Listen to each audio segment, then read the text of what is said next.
See the game more clearly with high-definition spectacle lenses from Norville Opticians. Just looking out on the training paddock and see Billy Twelvetree's out there. It's a bit of a surprise. Yeah, he'll be released to play this weekend, which is fantastic for us. I think just his voice out on the park, his experience, I think it'll be most important in such a big game. And, I mean, obviously that was, I suppose, a bonus, I take it as well, that he is sort of back here because the RFU had said that he was staying with England for training. Yeah, my understanding he has to go back there tomorrow, and he's doing a session with them tomorrow, but available to play Saturday for us. So that's key for our performance on the weekend, I think. And Greg Laidlaw back out there as well, practising his kicking. So basically you've got your main internationals back. That's right. Richard back, Greg back, Billy Twelvetree's back. Obviously Johnny May rejoined us last week. So. Particularly with still a few key injuries, so guys who are out long term, it's wonderful to have those guys back for us. And what's their sort of attention been like in terms of coming back here and just the way that they've approached it? Well, they're wonderful professionals, so they've got their head immediately into Gloucester rugby and what's required to get a performance on Saturday. So they provide good leadership around the place, they bring a good vibe to the place. They've been integral to a good week's training.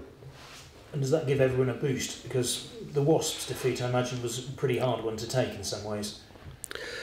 Yeah, it was, and more so in the manner of the defeat. In realistically, just I guess credit to Wasps for how they used the ball, but I thought we just didn't front up at the important moments as well as we should have, and they managed to get maximum benefit out of every single opportunity they had, and we probably had just as many, if not more, opportunities, and weren't able to get the same pay. So very disappointing last week, but that's gone. That game can't be won, and a game that can be won's our next one.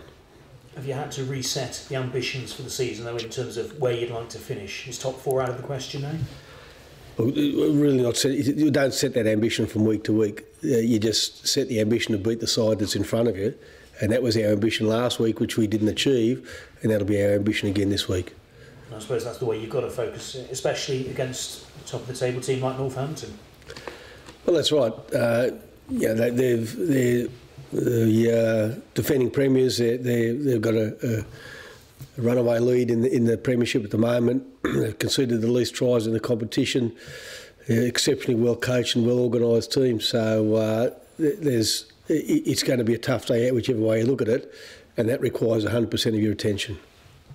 People saying they might not be playing as well as they were earlier in the season, but they're still winning. I suppose that is the sign of a good team, isn't it? Well, that's it. That's what good teams do. They keep on winning. People might criticise Leicester for how they're playing as well, but they've won 5 on the bounce, and in the end, it's about winning. And particularly if you're winning, if the good sides are winning during the Six Nations period when they've got a lot of disruption to their team, then it's a credit to them. How hard is it to find a weakness in their armoury? It's not easy. It really is about focusing on our game. Like I don't think you can look too hard at Northampton. I mean, you know what they bring. They're well organised, and if you shut down a component of their game, they can switch to attacking you somewhere else. So it really is just about getting our motivation right, our energy levels right, our understanding of our game right, and our execution right.